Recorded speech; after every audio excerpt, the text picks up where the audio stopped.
yang hilang dari kita akhlak ya. Itu gimana tuh mensinkronkan atau menyambungkan antara moralitas dengan agama ya. Ketika ternyata banyak penganut eh, orang-orang yang beragama justru yang dicontohkan jauh dari nilai-nilai agama, dan itu membuat beberapa orang yang sedang belajar agama, anak-anak muda misalnya, banyak yang kemudian akhirnya apatis dengan agama, bahkan akhirnya tidak beragama, jadi ateis, karena melihat bahwa orang-orang beragama itu tidak rasional dan tidak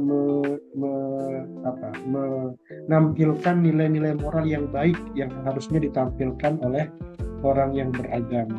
Itulah bagaimana rumitnya sebenarnya ketika kita menjalankan itu lepas dari moralitas. Jadinya kita mencari hukum-hukum itu cuma untuk kepentingan kita saja. Kita lupa dengan moralitas kita. Nah, mungkin itu sedikit refleksi. Seharusnya ya tadi moralitas atau hati nurani itu menjadi penyeimbang hukum. Tidak bisa hukum berdiri sendiri. Karena hukum itu kembali lagi bisa digunakan untuk hal-hal yang tidak benar. Ya.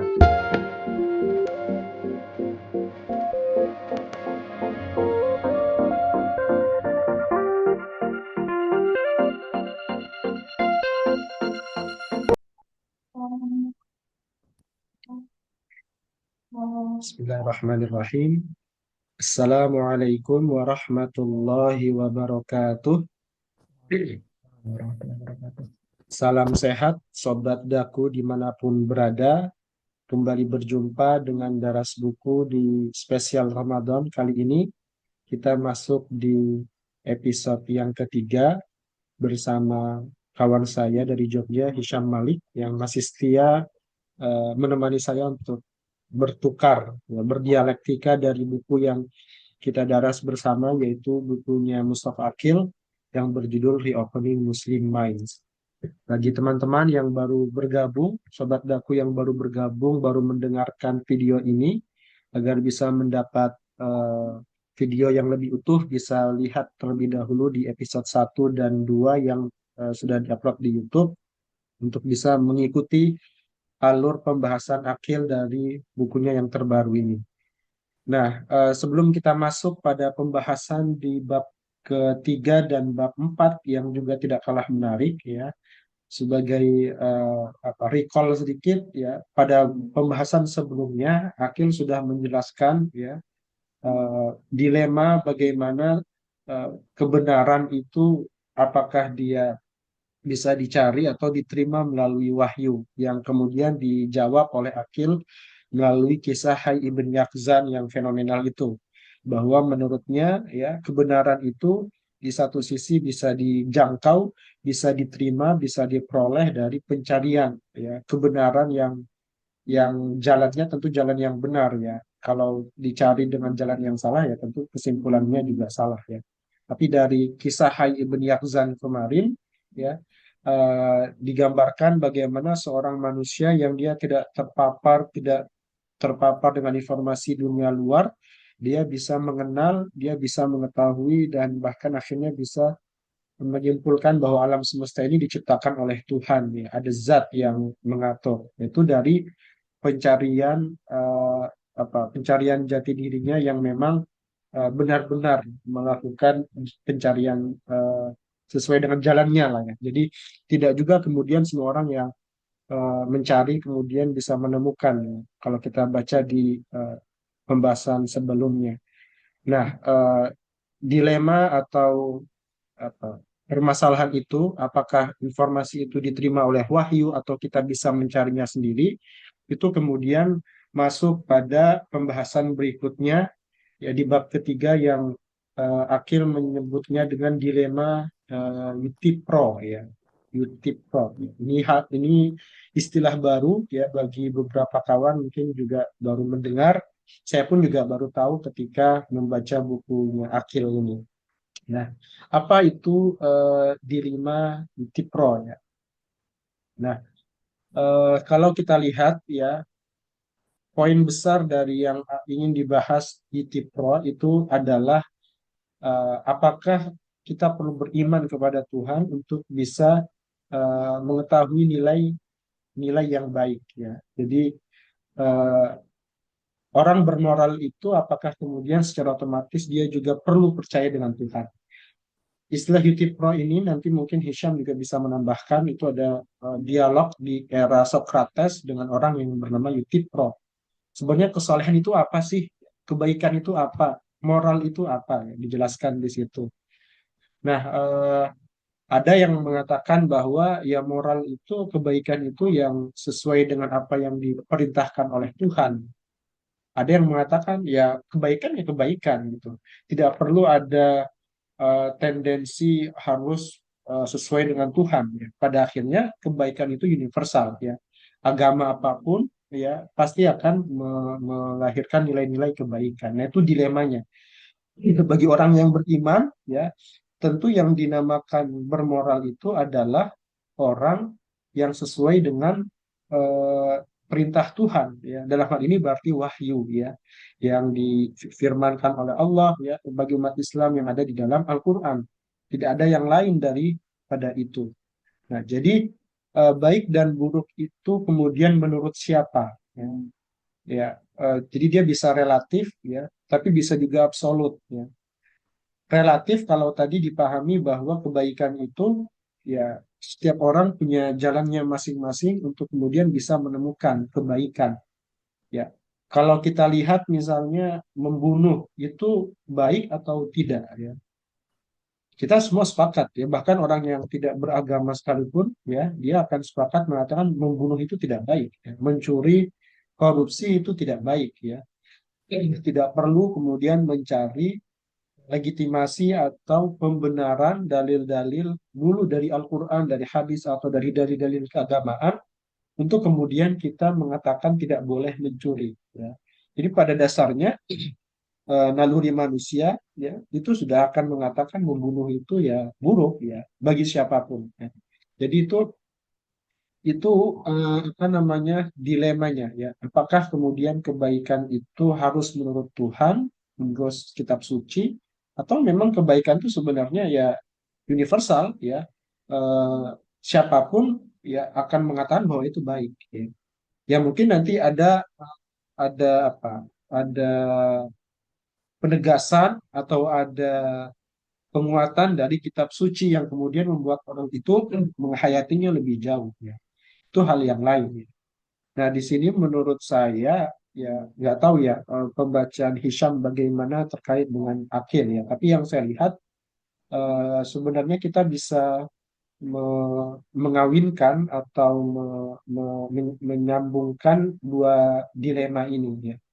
Jadi baik secara universal, secara moral, tapi pada saat yang sama apa yang baik secara moral itu tentu juga baik secara spiritual atau secara agama ya. Dalam artian nilai-nilai yang diajarkan oleh Tuhan, nilai keagamaan itu tidak mungkin sesuatu yang buruk ya. Nah, ya, ini yang kemudian kita bisa belajar ya yang disebutkan oleh Akil juga dalam bukunya ketika mencontohkan kisah Nabi Ibrahim. Kisah Nabi Ibrahim ketika disembelih ya, sorry anaknya ya, anaknya disembelih. Tradisi Alkitab itu Ishak, di dalam Quran tidak disebutkan, tapi tafsiran umumnya Ismail. Ya. Itu uh, ala kulli hal itu tidak perlu dibahas secara mendalam. Tapi yang perlu kita kaji lebih dalam adalah apa makna pesan moralnya, pesan moral utama dari kisah Nabi Ibrahim ini. Kata Akil, ya mengutip banyak pendapat para ulama, ya itu menunjukkan bagaimana otoritas Tuhan bermain di situ. Ya. Bahwa sesuatu yang menurut akal kita itu tidak benar, itu harus ditundukkan dulu dengan apa yang disampaikan oleh Tuhan. Sami'na wa ta'na kata bahasa orang Islam. Jadi harus tunduk dan patuh. Jangan dipikirkan lagi masa seperti itu. Karena kalau kita kembali ke Yiti Pro tadi ya dilema itu, kalau kita tanyakan ke moral kita secara umum, menyembelih anak, apalagi anak yang sudah dinantikan sangat lama, itu hal yang immoral ya, amoral ya, tidak bermoral ya, hal yang tidak berakhlak bahkan. Bagaimana orang yang sudah cinta mati-matian mengharapkan anak ya, dan itu anak manusia itu dikorbankan demi Tuhan ya. Tapi kemudian tidak jadi ya. Nah, di situ menurut para ulama banyak tokoh, di situ maknanya adalah adanya ketundukan yang kemudian dipahami ya sudah ya, agama itu nilai-nilai moral kebaikan yang ada dalam agama itu ya dilakukan saja, tidak perlu dicarikan pembenarannya atau dirasionalkan karena kadang malah tidak akan ketemu rasionalnya ya. Nah, makna yang agak berbeda kemudian disampaikan oleh akil, ada beberapa kalangan ya, termasuk oleh Ibnu Arabi yang memahaminya secara berbeda ya, tentang apa kisah Nabi Ibrahim itu. Tapi saya mau mengambil fragmen yang lain ya dari kisah Nabi Ibrahim yang juga ada di dalam Al-Qur'an, yang menurut saya itu bisa menjadi pengimbang ya. Kalau di dalam kisah ini memang kesannya Nabi Ibrahim itu taklid buta ya, dalam tanda kutip dia menerima begitu saja mimpi yang disampaikan ya selama beberapa hari gitu ya. Kemudian dipahami bahwa itu adalah mimpi yang benar. Kemudian disampaikanlah kepada sang anak. Nah, kalau kita lihat di surah yang lain, di surah Al-Baqarah, ya, lembar ketiga, halaman ketiga, lembar kedua di pojok kanan atas, itu di juz 3 ya, itu ada kisah Nabi Ibrahim ya. Wa idh qala Ibrahimu Rabbi arini kaifa tuhyil mauta. Ingatlah ketika Nabi Ibrahim itu berkata kepada Tuhannya ya, Rabbi arini kaifa tuhyil mauta. Ya Tuhanku, bagaimana engkau menghidupkan makhluk yang sudah mati ya. Kemudian apa kata Allah? Qala awalam tu'min ya. Apakah engkau tidak beriman kepadaku? Nah, kemudian dijawab lagi oleh Nabi Ibrahim, Qala bala, tentu aku beriman ya Allah, walakin liyatma'inna qalbi, tapi untuk meneguhkan keimananku. Nah, ini apa pemaknaan ini saya dapat ketika kemarin ya. Apa sebenarnya ayatnya sudah lama dihafal, tapi mendapatkan apa? Inspirasi, pencerahan, tadabburnya lebih dalam ketika membaca ayat ini ya tadarus kemarin dan disandingkan dengan ketika membaca kembali buku Akil ini ya. Apa makna dari dialog antara Nabi Ibrahim dengan Allah di situ ya? Bahwa Allah zat yang maha pencipta itu harusnya kita terima begitu saja ya. Sami'na wa ta'na, nggak perlu ditanya-tanya lagi bagaimana engkau bisa menciptakan ya. Ya udah pasti Allah bisa menciptakan karena dia Al-Khaliq yang maha pencipta gitu. Tapi di situ Nabi Ibrahim tetap bertanya, kaifa arini tuhyil mauta. Nabi Ibrahim tetap bertanya. Kemudian dibalas, engkau nggak beriman loh. Ya bahasa sederhananya seperti itu. Beriman ya Allah, tapi aku butuh penguatan. Nah, jadi pertanyaan ini memberikan gambaran bahwa tidak selamanya apa yang kita lakukan sebagai ajaran agama itu kita terima begitu saja. Perlu ada dimensi-dimensi nuansa kritisisme, kita bertanya mengapa sih kita harus puasa ya 1 bulan lapar tiap hari gitu ya, mengapa sih kita perlu sholat misalnya, itu perlu ditanyakan, bukan untuk meragukan apalagi kemudian untuk kita tidak melaksanakannya ya, itu lebih ke motivasi ya. Tapi walakil liyatma'inna qalbi, agar ketika kita beribadah, ketika kita melakukan satu ritual keagamaan itu benar-benar mantap ya. Jadi bukan sebatas jarene sami'na wa ta'na katanya-katanya gitu. Itu yang saya lihat dari percakapan Nabi Ibrahim ya dengan Allah dalam fragmen itu. Yang itu menurut saya memperkaya dari kisah Nabi Ibrahim yang ini ya. Bisa jadi memang pada akhirnya ada dimensi-dimensi yang kita perlu menerima begitu saja karena memang tidak bisa dirasionalkan, tapi tidak semua kemudian dimensi agama serta-merta itu begitu saja. Kita perlu ada pencarian jati diri, pembelajaran ya. Kita perlu berziarah ya. Kita perlu salik ya, berjalan untuk kemudian mencari kira-kira apa makna yang tepat atau apa makna yang penting ketika kita diperintahkan untuk melakukan sesuatu ya. Nah, ini penting karena kalau tidak ya kata Akil dia mencontohkan ada banyak kesenjangan ya antara moralitas dengan umat beragama ya. Dia mencontohkan misalnya di dalam konteks umat Islam ya di halaman berapa itu? Oh ya, dia bilang ya, apakah perlu percaya kepada Tuhan untuk bermoral dan memiliki nilai-nilai yang baik? Ya, itu negara-negara Muslim yang ditanya. Di Indonesia mayoritas 98% mengatakan iya. Ya. Jadi orang itu harus percaya pada Tuhan untuk punya nilai-nilai yang baik. Nah, tapi apa eh, anomalinya ya anomalinya adalah kalau kita lihat di Indonesia saja, tidak usah negara lain, justru banyak ya, perilaku yang amoral, ya membunuh, mencuri, korupsi yang sekarang kita lihat banyak korupsi triliunan ya dengan mata kepala kita sendiri kita lihat di dihadapkan seperti itu dan semua itu adalah orang-orang yang beragama, dia percaya pada Tuhan, ya bahkan tampak religius dalam kesehariannya, sering ke tempat ibadah, menampilkan simbol-simbol keagamaan, tapi justru moralitasnya jauh ya. Nah, disinilah kemudian ya kalau yang saya pahami kita perlu memahami apa makna beragama ya agar agama itu tidak kemudian sebatas ritual-ritual sehari-hari ya yang bahkan lebih diperparah lagi kalau kita lihat diberi contoh oleh Akil misalnya ketika fatwa agama itu menentukan moralitas kita ya.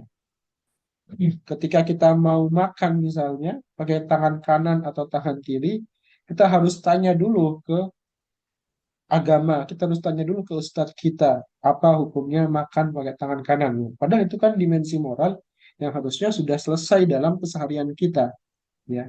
Ketika misalnya melihat hal-hal yang lain lah. Jadi pada akhirnya moralitas itu harus dilabeli dengan agama. Kalau tidak ada eh, dalil agamanya, maka dia berarti tidak bermoral. Ya ini kritik yang disampaikan oleh Akil ya. Nah, eh, nah dari situ kalau kita melihat ya bahwa moralitas itu harus disetir oleh agama, bahwa agama mempunyai peran penting untuk mendefinisikan apa yang boleh dan apa yang tidak boleh gitu. Rasionalitas kita, akal kita itu tidak bisa kemudian menuntun kita untuk mengatakan ini baik atau tidak ya harus ada penegasan agamanya. Nah ini memang legitimasi dari akidah Asy'ariyah yang dijelaskan juga oleh Akil dalam bukunya. Nah, tapi apakah kemudian itu salah dari paham Asy'ariyah? Nah nanti di sini yang kemudian kita bisa mendiskusikannya. Ya, apakah kemudian memang benar seperti itu paham Asy'ariyah ataukah ada penyelewengan, ya, ada makna yang tidak tepat dari Asy'ariyah yang kemudian membuat orang jadi terkesan tadi ya, ketika orang beragama, ya, orang Islam, ya, kemudian justru jauh dari nilai-nilai moral, jauh dari nilai-nilai yang harusnya dijunjung tinggi oleh umat beragama. Ya. Nah ini saya apa stop di sini dulu ya. Jadi eh, memantik saja ya. Karena kalau di buku ini memang Akil banyak menggugat ya, mempertanyakan kembali ya akidah Asy'ariyah yang memang menjadi akidah atau manhaj atau metode paham yang digunakan oleh mayoritas umat Islam di seluruh dunia. Nah, kalau dari pembacaan Hisham, ya gimana Shan menanggapi eh, apa dilema Yutipro ini ya dan bagaimana moralitas itu seharusnya diajarkan atau dihidupi oleh manusia. Oke, terima kasih Bang Rahmat. Kedengeran jelas ya suaraku ya? Oke. Menarik ini di bab 3 itu pembukaannya dengan contoh Bisa agak keseharian. dekat Shan mic-nya. Yang menarik itu setiap pembukaan Akil itu eh, memberikan tamsil-tamsil ya untuk membuka pembahasan kayak gitu. Dari ke dialog Etipro ini pertama dibuka dulu dengan keseharian kita. Bagaimana teori perintah dan teori objektivisme etis kayak gitu kan. Diibaratkan ada orang tua, ini contohnya Akil sendiri ketika anaknya bertanya ke gini, terus Akil melarang, terus anaknya mengapa kayak gitu. Bisa saja Akil memilih menjawab ya karena aku larang, karena karena bapak larang ya berarti nggak boleh kayak gitu. Atau kita jelaskan eh, bahasanya ini tuh kurang baik. Diberikan penjelasan sedetail mungkin sehingga anak itu menjadi paham bahwasanya di dunia luar itu ada nilai-nilai yang disepakati bersama kayak gitu. Ada nilai-nilai kebaikan dan keburukan itu atau istilahnya objektivisme etis.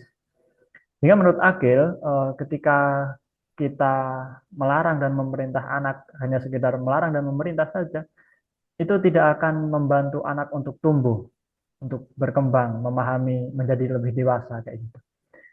Karena dia nanti akhirnya, oh ini dilarang, nggak boleh karena dilarang aja. Ini boleh dilakukan karena memang diperintah aja kayak gitu. Nah itu sebelum membuka ke dialog yang lebih seksi kayak gitu kan. Istilahnya, gimana kalau orang tua itu diganti dengan Tuhan? Hmm. Apakah Tuhan itu melarang dan memerintah itu ya hanya melarang dan memerintah saja? Artinya sesuatu itu menjadi baik karena diperintah Tuhan dan sesuatu itu menjadi buruk karena dilarang Tuhan. Apakah seperti itu? Ataukah yang di sini yang ingin dibuka akil ada sesuatu yang memang sudah baik dan ada sesuatu yang sudah buruk. Nah, indikasinya kalau Tuhan merintah itu berarti hal yang baik. Bukan berarti karena diperintahkan menjadi baik, tapi Hmm. itu semula hal itu sudah baik. Tapi ada indikatornya nih. Jadi perintah dan larangan itu cuma menunjukkan bukan sesuatu kebaikan atau keburukan itu sendiri. Seperti orang tua yang melarang anaknya bermain dekat-dekat main listrik atau kontak. Itu larangan itu ada indikator adanya keburukan di sana nanti kalau kesetrum dan sebagainya. Larangan Tuhan berzina, larangan Tuhan minum khamar. Itu kan kadang kadang Tuhan kan memerintahkan atau melarang itu nggak hanya perintah dan larangan saja, tapi kadang juga dijelaskan.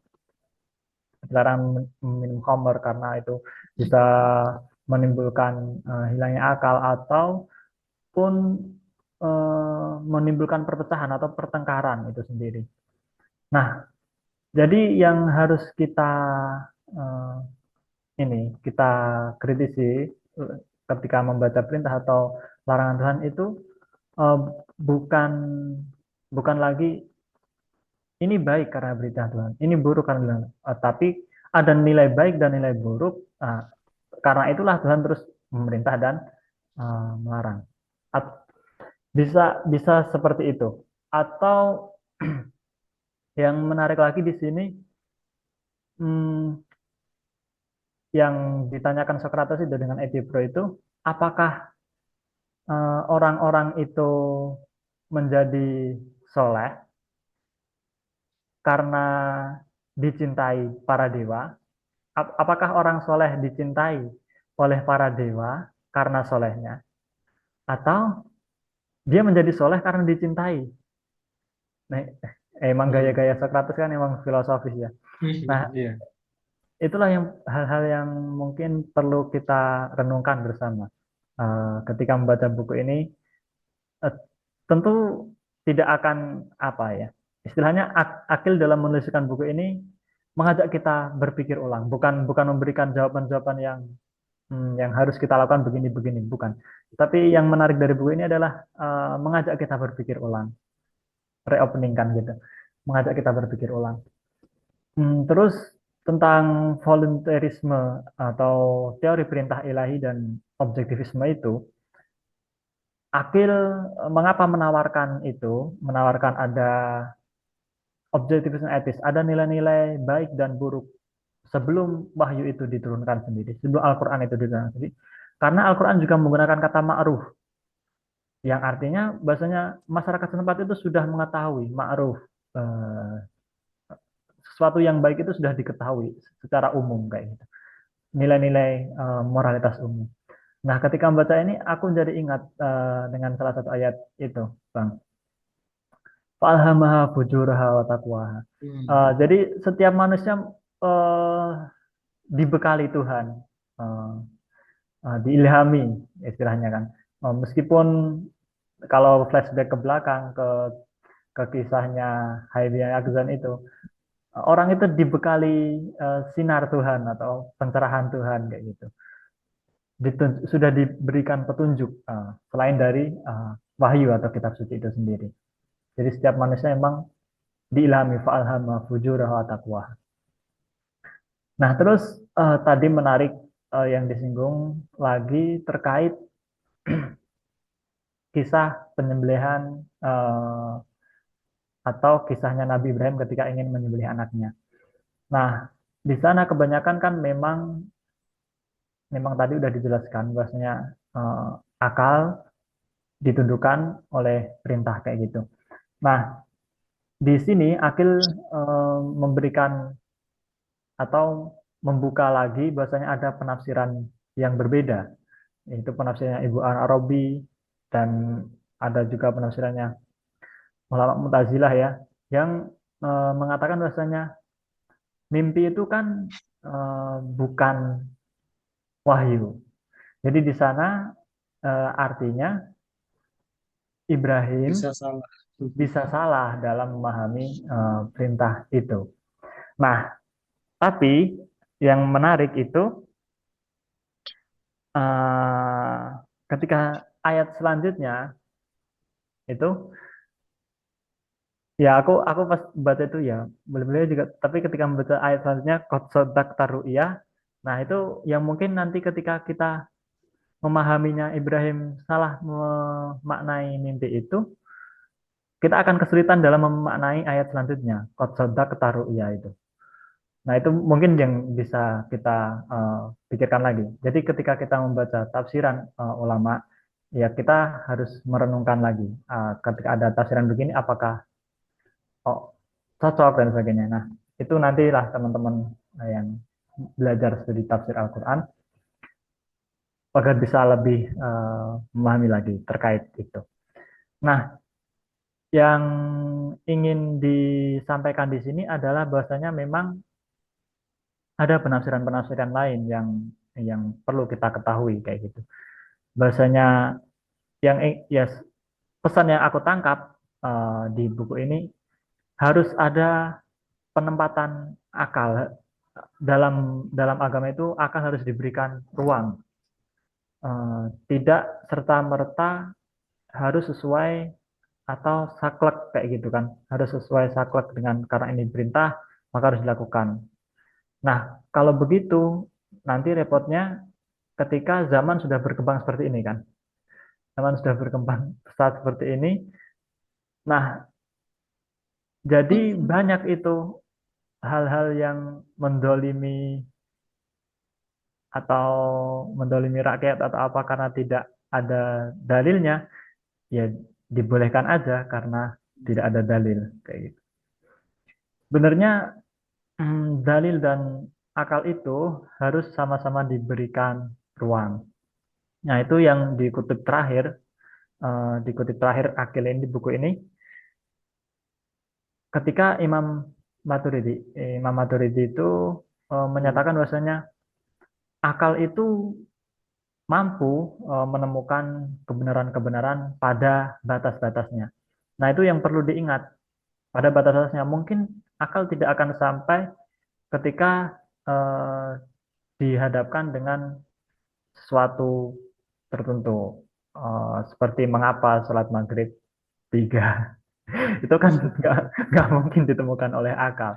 Nah, kalau yang lain, perintah-perintah yang berkaitan tentang sosial dan sebagainya, nah itu akal bisa menemukan nilai-nilai baik atau nilai-nilai buruk di luar, hmm, meskipun dia tidak mengetahui wahyu atau ajaran wahyu itu sendiri. Jadi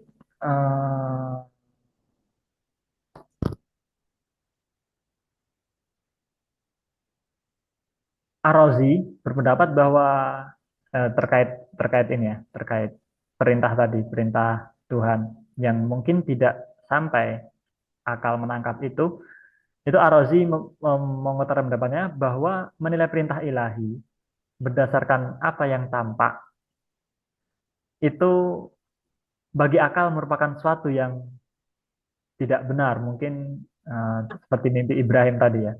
Nah, itu kan ketika akal secara lahiriah ya itu tidak benar karena menyembelih anak kayak gitu. Itu untuk ini untuk mengingat batas-batasan aja, tapi akal itu harus diberi ruang dalam beragama. Akal itu harus diberi ruang, akal itu mampu menemukan kebaikan dan keburukan dalam batas-batas akal itu sendiri. Soalnya kan kalau kita kembali lagi tentang kebijakan atau apa, kebajikan, eh, orang itu menjadi bijak itu karena pengetahuannya luas dan sebagainya, sehingga dia memiliki bisa memutuskan secara tepat gitu. Nah, sedangkan akal kita ini kan kemauannya terbatas. Nah, untuk itulah mungkin peran wahyu eh, menuntun kita kayak gitu untuk sholat dan sebagainya. Mungkin itu dulu Bang tentang ini bab 3 ini. Ya, menarik ada beberapa hal yang tadi disampaikan oleh Hisham ya. Yang pertama terkait dengan bagaimana dorongan akal ya yang bisa menuntun kita. Tadi Hisham menggunakan ayat di surah Asy-Syams ya, falhamaha fujuraha wa taqwaha. Saya jadi teringat juga di ayat yang lain itu disebutkan ya, fa'aqim wajhaka lid-dini hanifa fitratallah ya. Jadi ada fitrah Allah ya yang itu diberikan kepada seluruh makhluk, seluruh manusia. Fitrah itu menurut saya bukan, memang ada beberapa penafsirannya. Di antaranya yang banyak ulama yang menafsirkan bahwa fitrah di situ bahwa naluri manusia itu sebenarnya bertuhan. Dan memang kalau kita lihat dalam sejarah kan sebenarnya manusia itu selalu mencari zat sosok yang eh, super di luar dirinya, yang kemudian disebut Tuhan atau nama-nama lain ya. Ada banyak nama yang biasa disebut ya, bisa Tuhan, bisa yang macam-macam lah. Nah, nama atau dimensi ketuhanan, naluri ketuhanan itu ya kalau kita lihat dari ayat fitratallahi allati fataran nasa 'alaiha itu diberikan kepada seluruh umat manusia ya. Itu juga diperkuat dengan hadis Nabi ya. Kullu mauludin yuladu alal fitrah. Ini karena edisi Ramadan jadi harus ada dalil-dalilnya gitu ya. Apalagi sama-sama anak yatim. Jadi setiap manusia itu dilahirkan fitrah ya bertuhan. Nah, menuntun kita untuk mencari sebenarnya siapa sih yang menciptakan, kenapa bisa ada hujan, kenapa bisa panas dan seterusnya. Itu kemudian melahirkan eksperimen penelitian yang kemudian nanti bisa melahirkan atau menemukan sosok-sosok zat-zat yang mengatur itu semua. Secara akal saja, secara rasionalitas saja susah menyatakan bahwa alam ini ada dengan begitu saja atau kebetulan, itu sangat susah ya untuk diterima secara rasional. Perlu ada yang mengatur. Nah, siapa yang mengatur itu? Agama, agama kemudian menjelaskan. Agama A mengatakan yang mengatur ini, agama B yang mengatur itu, dan seterusnya. Tapi pada akhirnya sepakat bahwa ada dimensi nilai ketuhanan yang atau unsur Tuhan yang itu menjadi apa moral atau yang menjadi core dalam kehidupan. Nah, tapi kemudian yang turunannya itu adalah bagaimana Tuhan atau agama-agama itu menuntun manusia menjadi makhluk yang bermoral, ya, berakhlak ya. Ba- Apa ini saya kasih pertanyaan aja nanti Hisham bisa jawab ya. Karena kalau kita lihat misalnya, eh, Akil juga sudah ada bilang ya, ada kesenjangan di situ bahwa dia beragama tapi dia korupsi, dia mencuri dan seterusnya. Bahkan kalau kita lihat, meskipun data ini juga bisa dikritisi ya, apa namanya? yang korupsinya paling banyak, yang pembunuhan kriminalitasnya paling banyak biasanya justru negara-negara yang beragama. Sedangkan negara sekuler, negara yang tidak beragama itu lebih cenderung aman ya, meskipun tadi ya kita bisa lihat lebih jauh apa yang dimaksud dengan aman di negara-negara sekuler misalnya. Jadi ada yang hilang kalau bahasanya Pak Kuda Shihab di salah satu bukunya tuh yang hilang dari kita akhlak ya. Nah, itu gimana tuh mensinkronkan atau menyambungkan antara moralitas dengan agama ya. Ketika ternyata banyak penganut eh, orang-orang yang beragama justru yang dicontohkan jauh dari nilai-nilai agama, dan itu membuat beberapa orang yang sedang belajar agama, anak-anak muda misalnya, banyak yang kemudian akhirnya apatis dengan agama, bahkan akhirnya tidak beragama jadi ateis karena melihat bahwa orang-orang beragama itu tidak rasional dan tidak menampilkan nilai-nilai moral yang baik yang harusnya ditampilkan oleh orang yang beragama. Yang agak tendensius, tapi gimana kalau Hisham melihat fenomena itu, Syam? Dari Akil mungkin ada dibahas yang saya terlewat mungkin. Ya, kalau dari Akil sendiri itu karena di kemarin aku bilang itu kan Bisa terjadi didekatkan, Syam. Nah, ya. terjadi pergeseran yang semula itu ortodoksi yang dialog tentang ketuhanan dan sebagainya terus otokrasi berubah menjadi dialog-dialog atau pembahasan tentang fikih. Uh, nah, itu juga mempengaruhi kita sehingga mindset berpikir umat beragama menjadi sangat fikih atau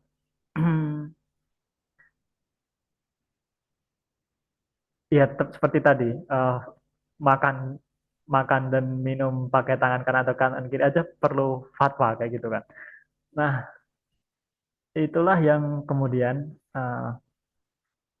menjadikan kita lupa dengan sisi-sisi selain yang ada di fikih. Atau dalam bahasa Akil sendiri ini, mengapa moralitas atau di sini dia bilangnya bagaimana kita kehilangan moralitas kayak gitu kan. Nah, itu aturan-aturan Islam itu menjadi lambat laun menjadi tumpukan aturan hukum yang di dalamnya telah menguap moralitas itu sendiri. Jadi dulu kan Nabi itu diturunkan untuk menyempurnakan akhlak. Yaitu dalilnya kayak gitulah. Utama imam makarim akhlak. Inamabu itu gitu ya. Nah, tapi eh, lambat laun kalau kita lihat sekarang itu orang-orang seringnya tanya tentang apa? Ya kayak gitu tadi, hukum-hukum fikih lebih cenderung ke hukum-hukum fikih terus yang dibahas. Sehingga itu melupakan melupakan sisi-sisi yang lain dari agama itu sendiri. Bahasanya agama kan tidak melulu tentang ritual ibadah atau apa.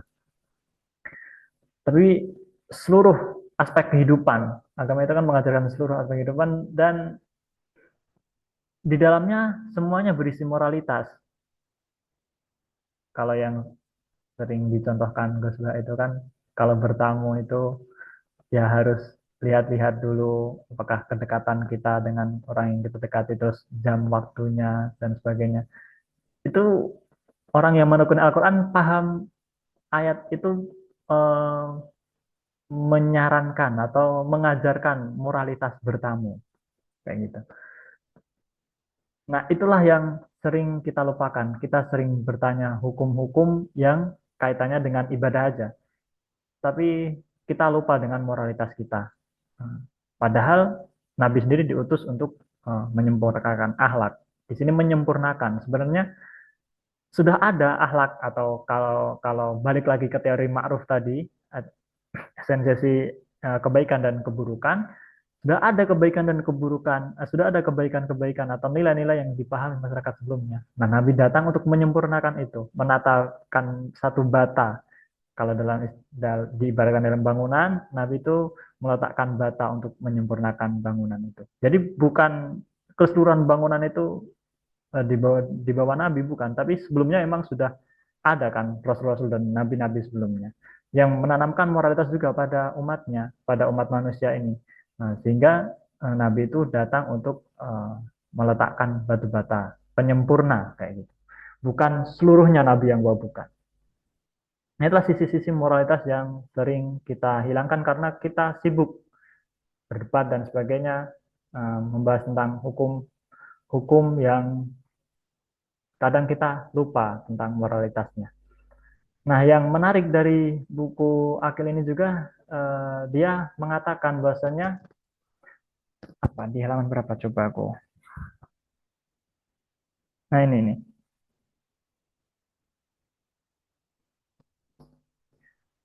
Hukum, dia berefleksi ya ini. Hukum itu dapat digunakan untuk tujuan yang tidak bermoral. Ya, kita tahu kalau di konteks Indonesia ya kemarin yang ramai itulah yang katanya tidak Ada bermoral dan hilah sebagainya. ya. Kalau di Ya, bahasa ada fikih itu hilah. hilah. Kalau fikih hilah. Kalau Iya, contohnya yang terkenal itu kan orang zakat itu kan harus haul setahun penuh orang zakat mal itu. Nah, itu dihilah sebelum setahun uangnya diberikanlah kepada saudaranya atau apa sehingga dia tidak wajib zakat. Itu kan hukum yang digunakan secara tidak benar. Nah, itu akil akil mengkritisi ini. Hukum itu bisa digunakan secara untuk hal-hal yang tidak benar. Nah, sebenarnya hati nurani atau moralitas itulah yang menyeimbangkannya. Tapi orang sekarang itu kebanyakan lupa. Sehingga hati nurani yang dapat menyeimbangkan hukum tidak dianggap sebagai otoritas moral. Nah, mungkin itu yang menyebabkan kita kehilangan moralitas. Mungkin itu dulu, Bang. iya, menarik yang disampaikan Hisham tadi ya. Ada hilah yang itu memang juga ciri khas kalau kita ngaji fikih di pesantren itu biasanya akan dibahas tuh. Ada hal-hal yang bisa dialihkan ya, atau di dalam tanda kutip dimanipulasi. Jadi seolah tetap sah padahal sebenarnya itu sudah legitimasi. Nah, yang tadi disampaikan oleh Hisham bahwa eh, terlalu fikih oriented ya. Jadi kita melihat segala sesuatu itu aturannya harus rigid, harus kaku. Nah, itu yang nanti akan dibahas lebih lanjut oleh Akil di bab berikutnya ya. Bagaimana syariat kita mandek nanti itu akan dibahas lebih jauh ya. Bahwa ada nilai-nilai yang selama ini kita salah melihat ya, atau bukan salah ya bahasanya jadi judgment. Kita kurang tepat dalam melihat keberagaman kita ya. Bukan berarti fikih itu tidak penting ya, bukan berarti aturan-aturan apa sholat, puasa dengan aturan-aturan itu tidak penting, itu penting, tapi harus diatur atau disesuaikan dengan porsinya. Jadi tidak kemudian akhirnya kita berdebat dalam aturan fikih ya. Puasa yang benar tuh yang bagaimana? Ya secara hukum fikih dia nggak apa tidak makan, tidak minum dan seterusnya misalnya. Tapi dia apa ada tetangganya di sebelahnya misalnya yang kelaparan dan dia tidak memberikan makan gitu. Tidak dia bisa buka dengan enak, tetangganya di sebelah tidak bisa berbuka misalnya. Nah, itu kan sebenarnya ada dilema moral kembali lagi ya bahwa secara fikih ya dia sah, dia tidak makan, tidak minum sama sekali hari dia sah. Tapi ada nilai-nilai yang eh, lebih luas dari itu yang dia dia coreng yaitu moral. Bagaimana ada tetangganya yang kelaparan tapi dia tidak makan gitu ya atau tidak memberikan makan kepada tetangganya yang kelaparan. Itu itu apa? Jadi refleksi yang juga disampaikan oleh Akil dalam bukunya ya. Kita bisa belajar bagaimana moralitas kita itu perlu dijunjung tinggi ya. Jadi jangan sampai kemudian yang terjadi umat beragama itu eh, jauh dari nilai-nilai moralitas ya. Kita terlihat beragama, tunduk, taat, tapi jauh dari moralitas, kedisiplinan, ke kebersihan, kerapian gitu ya. Itu kita jauh dari nilai-nilai itu. Padahal ya kalau kita mau cari dalilnya banyak ya. an-nadzafatu minal iman, at-tuhuru syatrul iman, dan seterusnya. Itu banyak.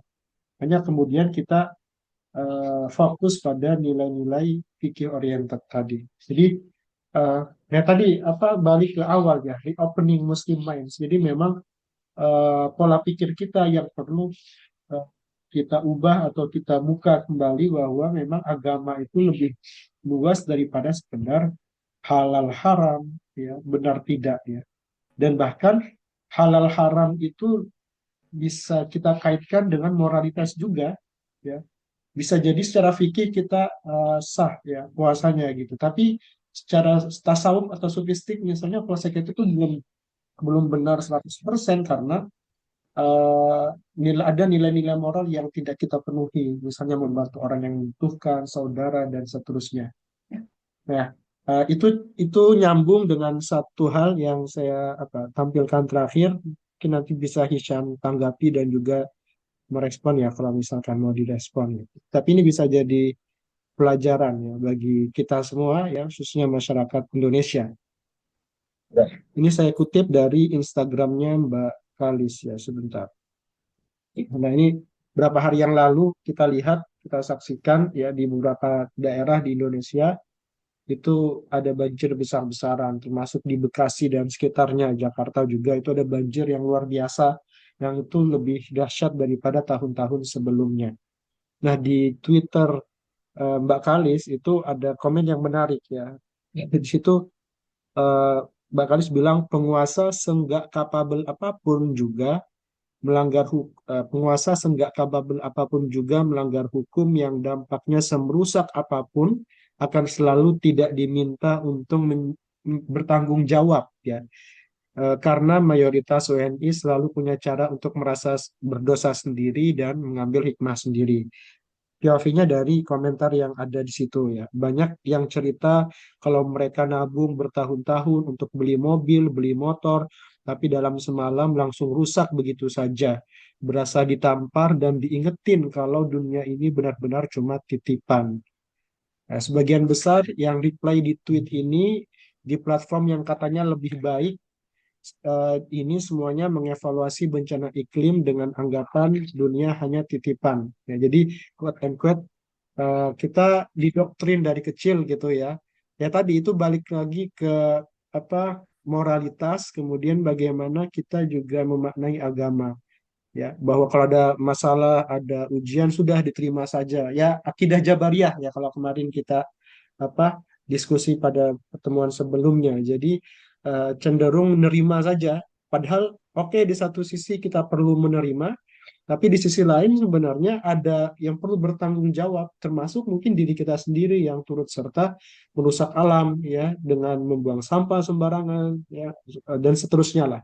Jadi itu dua hal yang perlu diperhatikan ya. Satu sisi perlu self eh, reflection ya, refleksi ke dalam, tapi di sisi lain juga kita perlu melihat what's wrong, apa yang salah ya. Untuk itu supaya kita bisa apa memperbaiki karena kalau kalau mindsetnya begitu terus tidak ada perbaikan dan pemerintah atau penguasa dan siapapun yang punya kewenangan untuk memperbaiki itu dia jadi merasa nyaman saja karena memang ya tadi ya warga kita kebanyakan hanya bobokan bahwa itu semua hanya titipan ya sudah ya nerima saja nanti akan ada rezeki yang lebih besar yang diberikan oleh Tuhan kepada kita dan seterusnya. Ya itu kemarin waktu saya lihat Twitter dan di screenshot di upload di Instagram Mbak Kalis itu terpikir oh iya ya. Jadi apa relate juga dengan apa yang dikatakan Akil ya bahwa memang ada ada problem sistemik ya dalam bagaimana kita berpikir sebagai seorang Muslim. Kalau menurut Hisham gimana nih? Sekaligus mungkin bisa kasih closing statement atau juga kesimpulan refleksinya. Ya. Ya, kalau di bukunya Akil sendiri ini dia mengutip Mic-nya, menuangkan bagus. suaranya. Sorry. Oh, dalam bukunya ini Akil juga menuliskan refleksi bagus dari Mustafa Kakrizi. Dulu Mustafa Kakrizi itu berpendapat bahasanya tidak ada moralitas tanpa agama. Itu dulu dia berpendapat seperti itu. Namun Hmm. sekarang dia harus memberikan statement yang berbeda. Sekarang Mustafa Kagiri berstatement seharusnya tidak ada agama tanpa moralitas. Ini sebenarnya statement yang sangat mendalam. Bagaimana kegelisahannya karena banyak orang yang uh, mengaku beragama dan sebagainya, tapi melupakan sisi-sisi moralitas. Nah, itulah yang direfleksikan Mustafa Kagiri sehingga beliau menyatakan statement seharusnya tidak ada agama tanpa moralitas. Padahal dulu dulu dia sendiri berpendapat bahwasanya tidak ada moralitas tanpa agama. Itu karena orang-orang yang beragama zaman dulu itu sangat baik-baik sekali. Jadi orang-orang dulu itu yang beragama itu sangat bermoralitas kayak gitu. Namun sekarang berbeda kayak gitu. Itu pendapatnya Mustafa Kagrizi. Nah, yang menarik lagi di buku ini, di bukunya Mustafa Akil ini, hmm, bagaimana orang beragama atau orang yang apa istilahnya me- mengkultuskan hukum, bukan? Sangat sangat sangat hukum sentris atau apa-apa harus hukum dan sebagainya itu. Nah, itu yang menjadi refleksi adalah terkadang orang itu eh, mencari, misal, mencari hukumnya itu nggak hanya hukum dari agama saja. Dia juga berpegangan hukum hmm, ah, orang yang dianut. Kalau di sini dikatakan ya pemimpin kayak gitulah, pemuka agama kayak gitu. Kalau masuk tarekat dan sebagainya, kalau udah dilegalkan ya berarti boleh. Kalau dilarang berarti nggak boleh. Nah, orang-orang yang punya banyak standar hukum itu akan sulit eh, dipercaya. Atau istilahnya mereka yang mempunyai dua jalan atau bahkan tiga jalan legitimasi yang berbeda sangat susah untuk menjadi orang yang dapat dipercaya. Misalnya di situ dikata seumpamanya. Pertama, legitimasi dengan aturan-aturan umum atau norma atau hukum. Kedua, legitimasi dengan agama. Dan ketiga, legitimasi dengan dalil ordo atau kultus tarekat. Dia seorang muslim yang mabuk-mabukan. Dia akan berkata, oh negara membolehkan, legal, Hmm. amal itu legal. Terus ketika hukum negara melarang pernikahan di bawah umur, karena dia beragama, Agama membolehkan. dia membolehkan. Oh, agama membolehkan kok. Inilah yang sebenarnya kita susah. Apalagi kalau dia punya tiga standar hukum. Misal kata sektenya tadi, atau kultus tarekat tadi.